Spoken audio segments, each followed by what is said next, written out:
Hello friends, आप देख रहे हैं Praveen medical.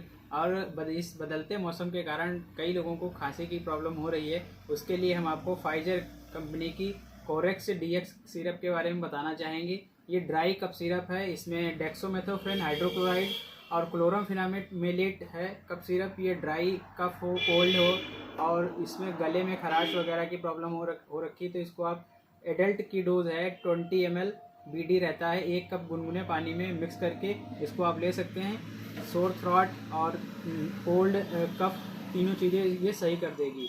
Thank you so much. Please like share subscribe my channel. Thank you.